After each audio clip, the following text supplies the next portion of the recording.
Right, okay. That's all we'll need.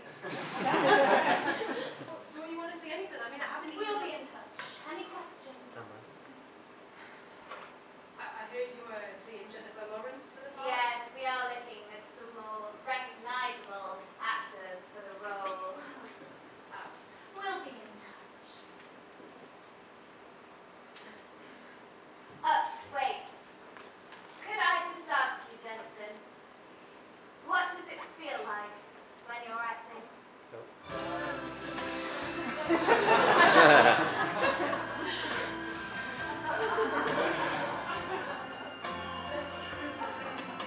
Next! Do you ever get that feeling? You know, The feeling that well, You're one of the faceless masses. like they wouldn't know you're from Eve. like they've seen you 1,000 times before, and they've said the exact same thing each time. I guess it's just a bit more Prevalent. Yeah, in our industry. Yeah, I mean, you wouldn't go to a normal interview for them to say, Just so you're aware, we've seen 20 other slightly chubby northern girls today, and we can only take one. We are trying to build a company here, so we only need one. Just so you're aware. would you? But we're getting a bit ahead of ourselves. I'm Jensen, and I'm 19. I'm Colette and I'm 21. And I'm Katie, and I'm 20. And before we go any further, I think it's important to say that we can only really represent us.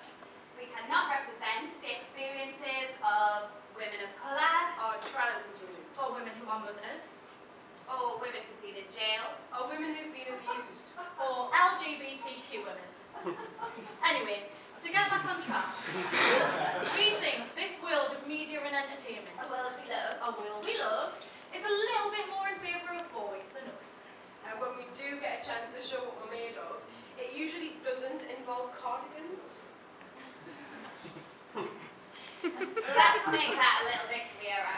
So Jensen didn't get the part she auditioned for before. Right, I was robbed. Jennifer Lawrence is going to be absolutely shit. And Jennifer Lawrence didn't get it either.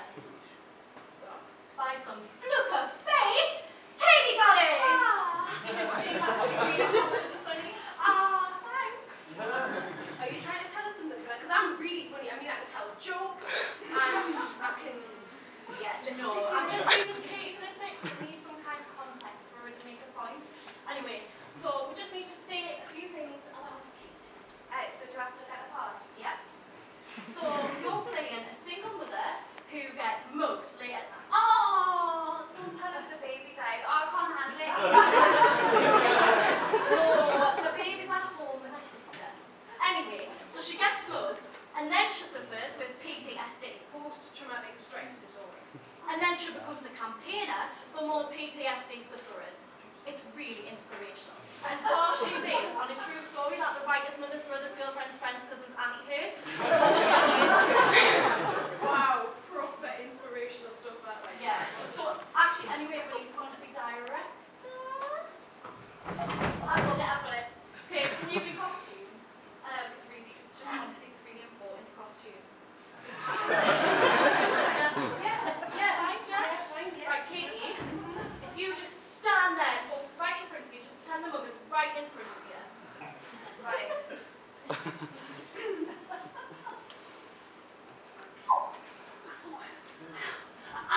Cut!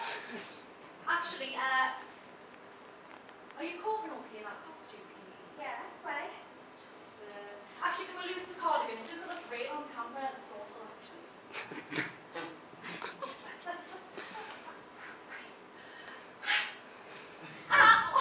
Cut! Jensen, what do you think about the costumes?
unscathed supporters. I'm just saying, I don't think it was exactly necessary to try and turn us into some kind of cartoon party girl who's never seen a jumper in her life. Look, if it makes you feel any better, I think I've decided to change the lead to a man. Bradley Cooper. Oh yeah. Because we're going to get Bradley Cooper in with Jennifer Lawrence because they work so well together. Yeah. But apparently it's because a male lead for a mainstream audience is a bit more accessible. So, Katie, you would have been No, it's okay. I'm sure it'll be great. Jennifer Lawrence would be amazing. Well, I'm not sure it's amazing. I mean, Well, I would. Don't you just look at people like that, and it just makes you want to give up? Like you think, well, they're so good, and I'm never going to be that good. No, but So Katie, how are you even meant to compete if you're up against people like that? Katie, Well, I can't do that, so why am I even The trying? industry pigeonholes us. What? Look, there are so few rounded female parts that we're forced to fight tooth and claw for the same starlets to get them. But there's loads. well, there's not as many as you think. I mean, look, it's always either somebody's girlfriend, or maybe their sister, or hey, the girl next door. Female heroes are non-existent. Is everything run by male fantasies, huh? Up on a pedestal or down on your knees, it's all male fantasy. Either that you're strong enough to take what they dish out, or else too weak to do anything about it. Margaret Atwood said that. I detest the masculine point of view. I'm bored by his virtuism, heroism and honour. I think the best thing these men can do is not talk about themselves anymore. Virginia Woolf said that. But there's loads more female-orientated TV shows and films now. Like, Well, Orange is the New Black, Orphan Black, The Heat, Powder Room, Bridesmaids, Mindy. if you can name them, there aren't enough other. One.